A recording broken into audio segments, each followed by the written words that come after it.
What's going on, guys? This is Logan with West Desert Wheeler, and today's video is probably a bad idea when I really add it all up. But here we are in the middle of nowhere in the desert. Yesterday it rained a pretty good amount, which is nice because it dropped the temperature. It also sent a bunch of water down a riverbed. I decided to go down this riverbed and find some rocks, but it's extremely humid because it's hot. Today it's warming back up, and so everything's evaporating and becoming really humid. So I'm out here in the middle of the desert, sweating my ass off, super humid. And everything's muddy, which is not my cup of tea, but these rocks look pretty fun. I've got my Optic 4-wheel steer with me. Let's go see what we can do with this thing. Here is my Optic. This is the Optic Kit, and I also put a rear steer axle on this, which in truth, it's not a rear steer axle. It's a Vanquish H10 front axle that you can install into the rear. The only thing you got to change is the rear upper links on this guy to get the rear steer to work. And then I'm using a Radiolink RC8X, and this guy here has a knob. As you rotate it, that's how I steer. I actually steer it with my right hand that I hold my GoPro with. My controller sits just out of shot down below. And then I use my left hand for throttle and steering there. So a little insight to how we get things done at West Desert Wheeler. I'm curious to see how these J Concepts tires like the mud. I doubt they will. Because I don't know if any tire particularly likes the mud, other than the bogger, I suppose. That's more Chainsaw's thing and not so much mine. I'm not anti-bogger, I don't particularly care for them. I like swampers. I guess that'd be another good tire choice for a really muddy riverbed, would be a swamper. Okay, we're already getting sideways and weird with it. Not looking good. There we go. I do have the big Treel brass knuckles on the front of this guy, so it's got a good forward bias.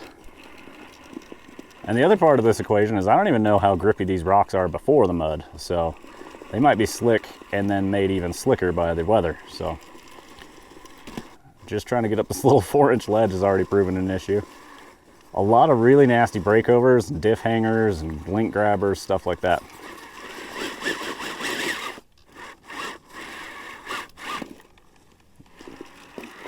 All right, get up there. 20 minutes later, here we are. The tires aren't even that loaded up with mud, if we're honest. Left rear's getting there. We're gonna see if we can squeeze through this little pinch. It's gonna be a question of if we can get that belly through there or not. Maybe. It's looking pretty good.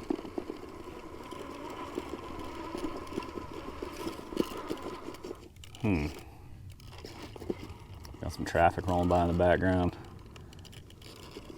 Oh, get up, come on. These tires are clawing, they're trying.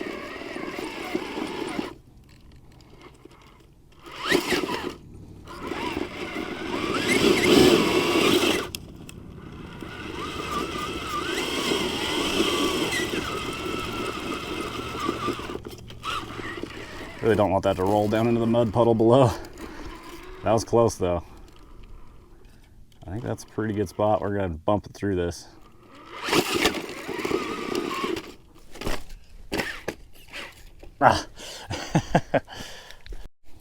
So this is a completely new area to me, and so typically when I go to a new area, I won't spend a crazy long time trying an impossible or an extremely difficult line. I want to go out there and explore and try and find multiple lines while I'm there. It kind of depends on my mood. Some days I will sit there and fight an obstacle for a long time. But like, for example, if I travel somewhere like Proline by the Fire, a lot of people like to do the hard lines to see who can drive whatever. If I can't make that thing in like 5 to 10 minutes, I'm just moving on. There's too many good lines out there. I don't want to spend 4 hours battling one line when there's so much good terrain. Look at that, guys. I got my Spec RC all muddy. Dang it. It might melt. That could happen. This thing could just melt back into a 1.9 instead of a 2.2. Well, since things are already muddy, I guess we're just taking the plunge. We're gonna go down into some water. It's one of the reasons we run SL3D RC squid inserts, is they are not foam and they don't break down because of water. They don't really ever break down. You can run 3D inserts for a long time. I've had some for 2.5 years now instead of my cut and shuts, and they're still rock solid. They have a small break-in period, just kind of to loosen up a little bit, but then they start working. Wow, that was a pretty good pull. That rock cannot be super high traction at the bottom of a riverbed. Most riverbed rocks aren't. Oh man, that stuff is just like peanut butter. That's terrible. Ugh, I hate mud. Here we are. This thing's riding it back home in the bed of my truck. Usually I throw them in the back seat or like a floor mat. This thing's going in the bed. I'm gonna hose it off when I get home. The receiver on this truck, I wouldn't throw it in the bottom of a lake. I would drive it through a puddle, as I just demonstrated, but I don't think she's waterproof. She's water resistant. I don't know, I'd have to do more research on those RadioLink RC8X receivers. Usually it's a receiver that's the non-waterproof point, or a low-grade servo would be, but these reefs are, these guys are water resistant as well. Nice little line there, through some nasty mud, and truthfully it pulled through pretty quick. Just trailing along to this next obstacle. These tires loaded up with rocks and mud here. A little bit more muddy along that past trail section. Oh, yuck. You know what's funny is I was going to ask you guys if you want to see more content like this, but out here in the desert, like it really just doesn't rain that often. So even if you guys are like, yeah, we want mud all the time, I really can't help with that. On the occasions that it does, maybe I'd be more inclined to do so if you guys really like this. Because it's mud crawling too. I mean, we still got good rocks. It's just also muddy. This isn't exactly the line I was going for, but it looked cool. I actually wanted to climb up those rocks over there, so we're gonna try and get pivoted around. This truck would certainly benefit from something like a twin in it. I do have a twin on the shelf. Maybe I should slap a VFD twin in this guy. You guys will have to let me know. And then I've got a Colorado Adventure Club dig unit for it too. Yeah, well, I don't know why I haven't thought of that. Do some front and rear only dig with my Optic, and I've already got the parts. The only thing that I need are some shift servos. Usually don't keep many micro servos on hand. Ooh, that was right on the border of wanting to go. Get up there. Oh, now we're diffed out in the front. All right, still not the line I was going for. Yeah, that's not where I want to go.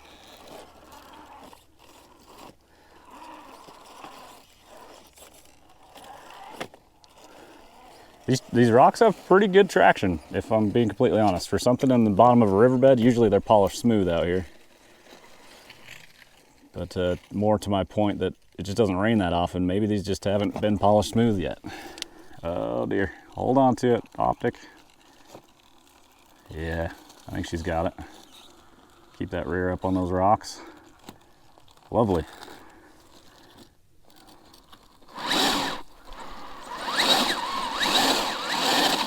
Clean out those tires a bit.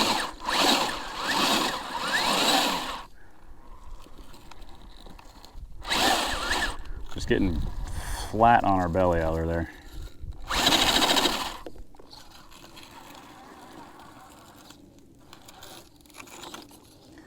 Man, that's actually a really tough rock to get up and over. Nope, not happening. Well, I guess we'll just take a little reverse entry here. I believe this Optic, I put the 21% overdrive transfer case gear set. It's not the lightweight transfer case gears that give you the high overdrive.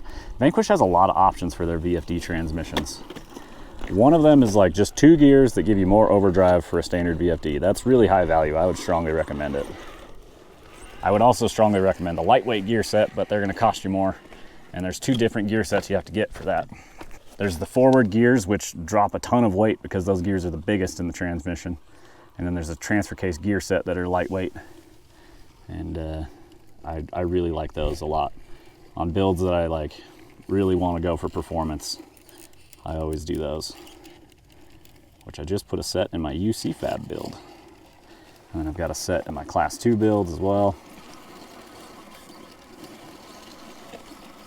The VRD kit comes with those in it.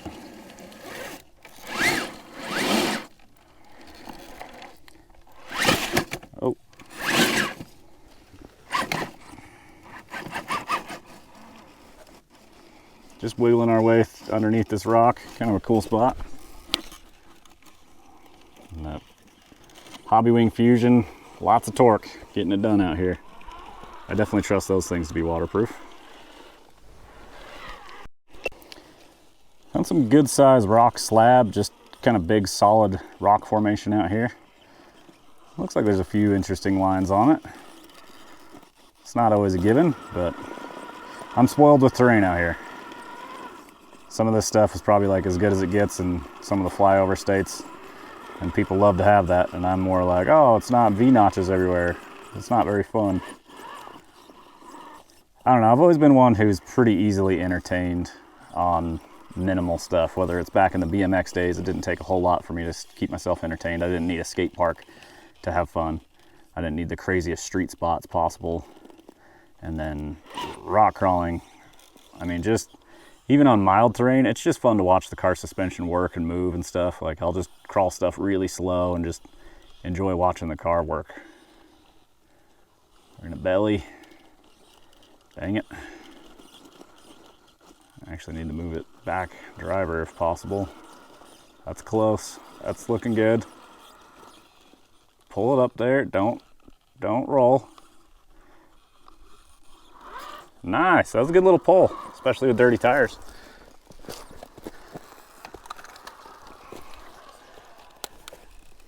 Man, I've been really impressed with how popular the H10 has become.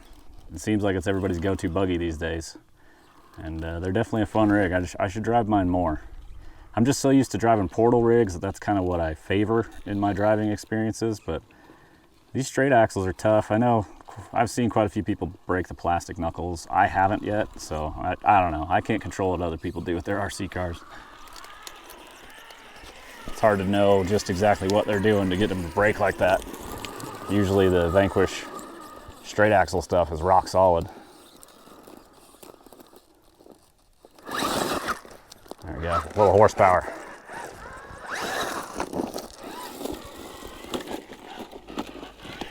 Another interesting thing on these trucks driving through mud with overdrive is that the tires are always fighting each other. The front's pulling, the rear's dragging. So driving through mud, it's gonna load up your tires even faster. So if you're like big time into mudding, I'd probably suggest against crazy overdrive. A mild amount would probably be all right, but I don't know if I'd go more than like 15%. 20% is where you really start to notice overdrive.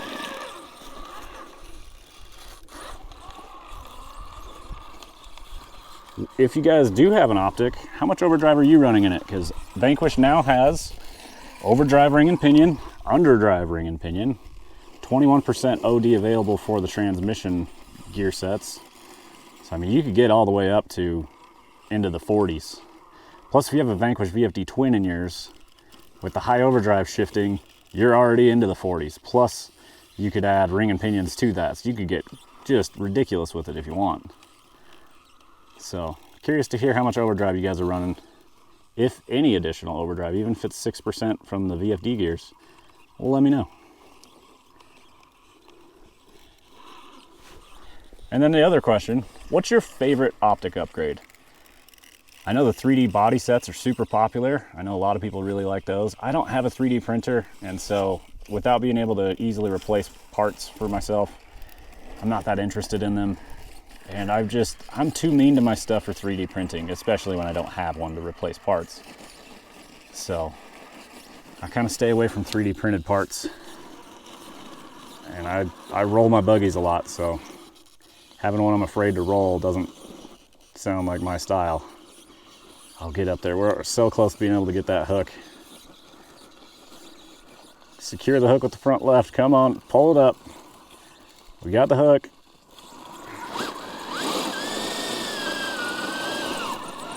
Get over it.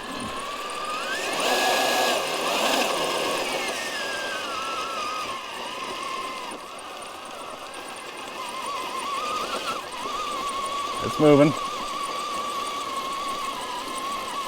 We're on the skid on the motor plate.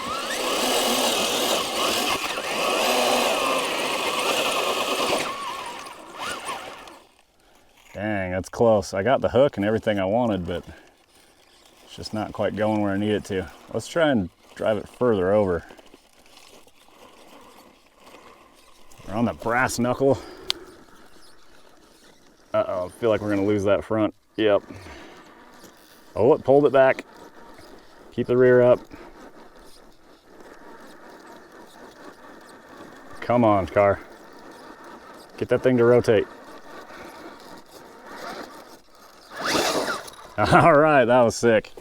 That's a nasty breakover for this car. Now we're dog-legging because of overdrive and the taller tires. The taller tire gives more leverage. With overdrive, when you turn it like that, the path of least resistance is through the suspension. So instead of dragging the traction of the tire across a traction-filled surface, it just articulates the suspension instead, which typically, if you ignore it, it'll put you right on your lid. That was a fun line. Guess we got to get off this rock. Let's figure out how to get off the rock. All right, we're on the same rock. Took a look around it. There's one that looks just about impossible, so we're going to skip out on that side. It would be cool if you could pull it off. But this side definitely looks challenging. Doing some wee rock stuff with the reverse approach here.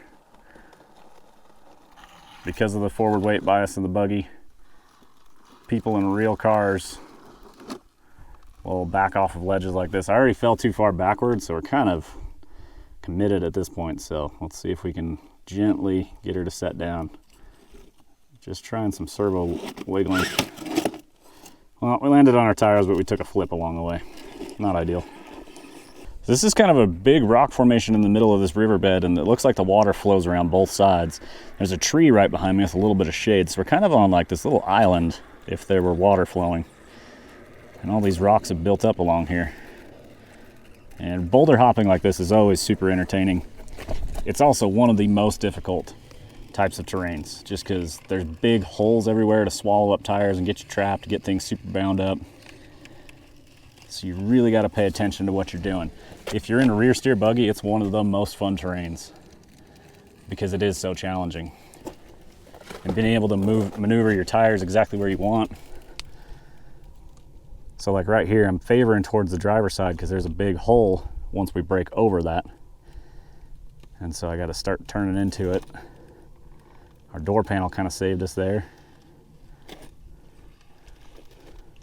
So those are some things that I'm looking at and I try and predict. Ooh, we're starting to lose our rear a bit. Had to get that rear back into the rock to help get the driver door out of the rock. Floating the tire across. Let's take our time here.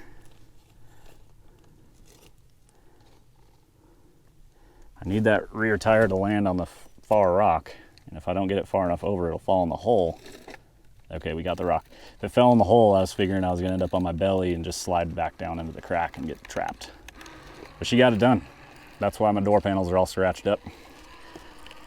I mean, half of it was Connor, but half of it was me from doing lines like that. And I've actually got new panels on the way for this car. So, excited to see how those look.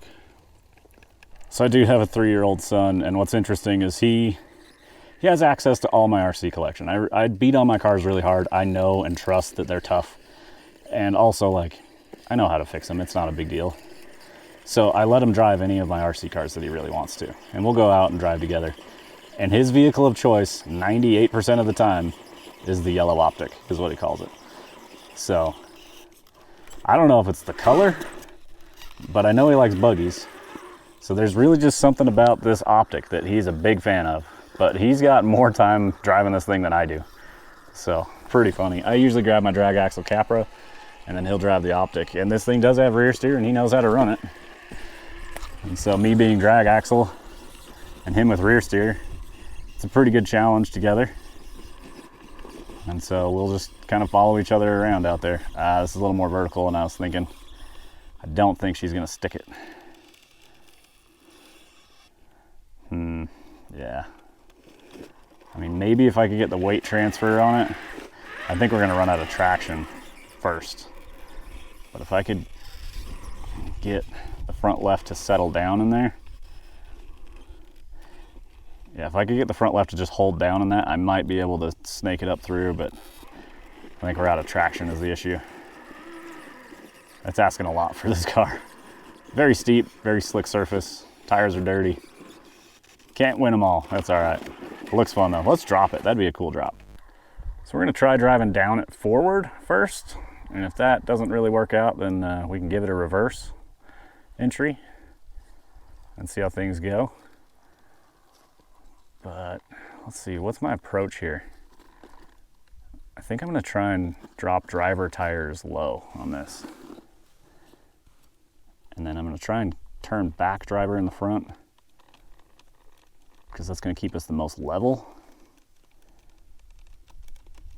I'm trying to keep it on a line to keep the center of gravity as low as possible, but also level. It's looking good till that right rear lets go.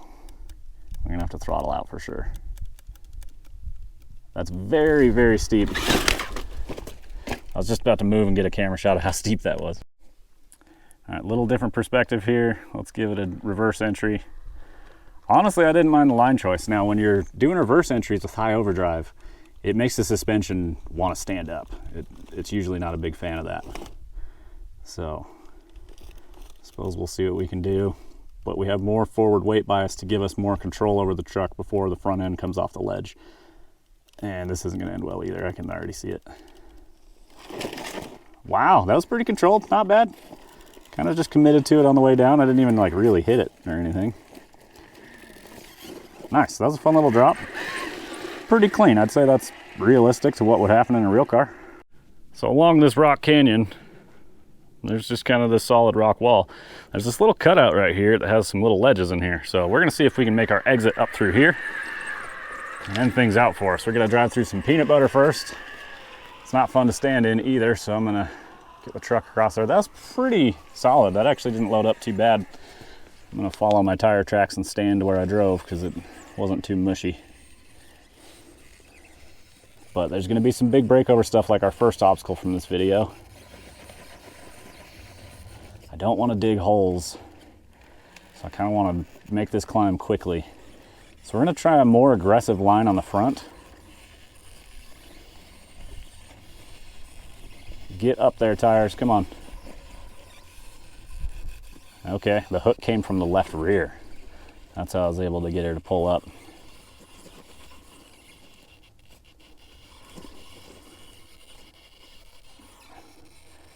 All my joints are creaking and squeaking now. It's funny. Come on. Get that tire to settle. It's very sideways. That's why we can only see the roof from this angle.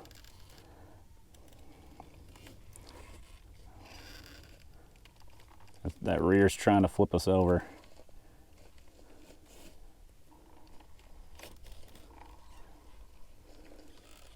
Trying to go less of a climb on that front passenger, but it's just not getting it done for us. I mean, she's very sideways and tippy. Yeah, we're gonna have to do a different approach. Not in the mud. Nice. Now we got a higher CG because we added a ½ pound of mud to the top. And our tires are loaded up now too, so I guess we're gonna try more of the straight up gut shot on this line. Look at how nasty that is, man. Wheels look like hell. Spec RC is gonna cringe when he sees this. But wheels are meant to be used, man. I understand they're not inexpensive, but these things are so pretty. Got to get out there and use them. I love a beat up beadlock ring. I've got my black 2.2s that I run my cut and shut crawlers, and I've had them for years. They're a 6-spoke design. The beadlock rings on those are so hammered, and I love it. It's just, it shows me like these things have seen some stuff. Especially like scrubbed in tires. I love a scrubbed in tire too. It really, I know what it takes to scrub one in. So when I see a set on a truck, it's always like, man, this guy wheels. That's cool. It takes a lot of hours to make your tires bald on sidewalls. I'll get up there. It's just all muddy now.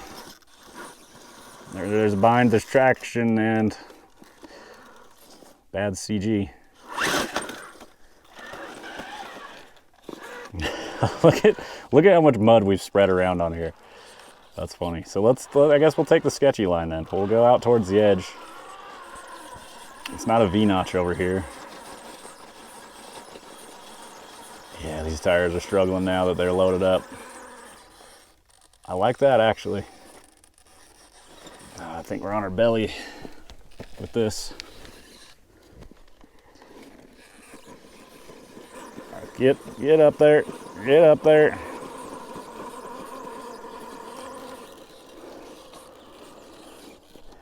All right, come on. We just got to bump it from there. That's the line. It just doesn't have the traction. That was it. I hesitated for a second.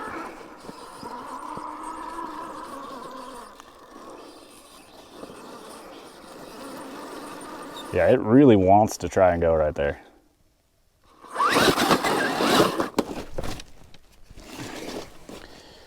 Well, looks like we're getting denied on this one, guys.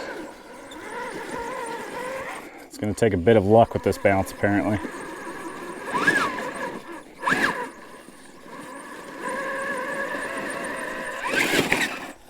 A little momentum.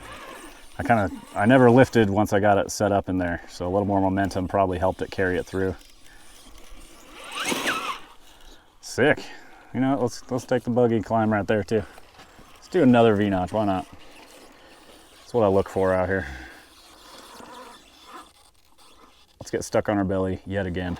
That is the weak point of the Optic, is the belly. And it's just part of the car's character. You got to drive around it. You got to figure it out. It's its own challenge. That's why it's fun to drive the different kinds of cars and buggies. They all have their own little characteristics. And smashing your belly is one of them. I just got mud thrown in my face. I guess we'll take the bypass on that one. That's all right. We made it up through the wall, and the car actually made it up through that whole climb unassisted, so that's pretty awesome. We only took a couple rolls into the mud, but we made it out the top. But guys, I am not a fan of mud. I put this thing through the mud. I got my Spec RC wheels dirty. They were mint before this too.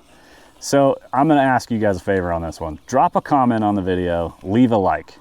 If you're watching this, just comment whatever. I mean, just could be one word, cool. You know, just give me a little something in return for this one, because this one hurts. And then of course there's gonna be the guys who only drive in mud, be like, dude, you need to do this all the time, and or that isn't really mudding, that wasn't any mud at all. And dude, this stuff out here, man, it's just nasty clay. This thing will eat a truck alive, a real one. So you don't want to be trapped in the desert when it starts to flash flood, I can tell you that. I've been out there before, and you get stuck very quickly. Oh, there's a lot of grip on this rock if we can get it through here. Once it excavates that rock, I think we're in good shape.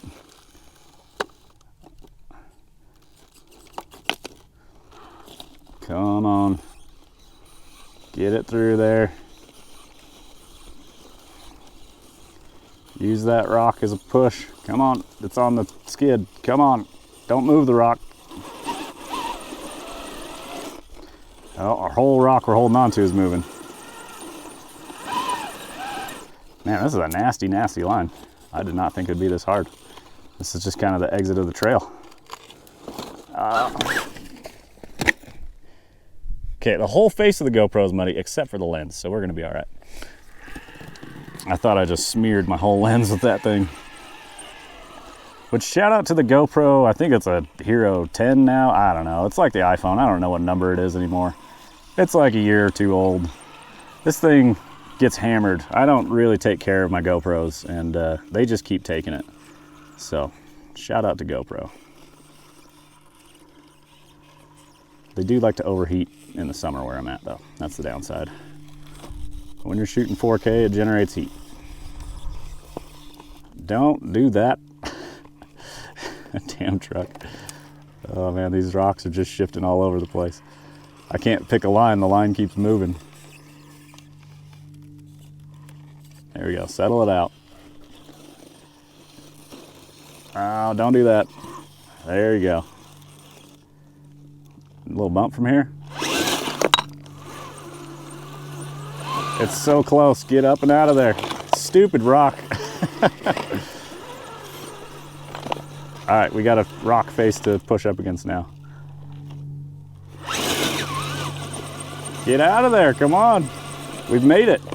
All right, guys, that's the exit of the trail. Again, drop a comment, leave a like, I would greatly appreciate it. Get subscribed if you're not already. And then check out the links down below. I will have a link to the Optic stuff below. Spec RC, SL3D RC. Okay, I'm somehow stuck on this little tiny rock. Now it's worse.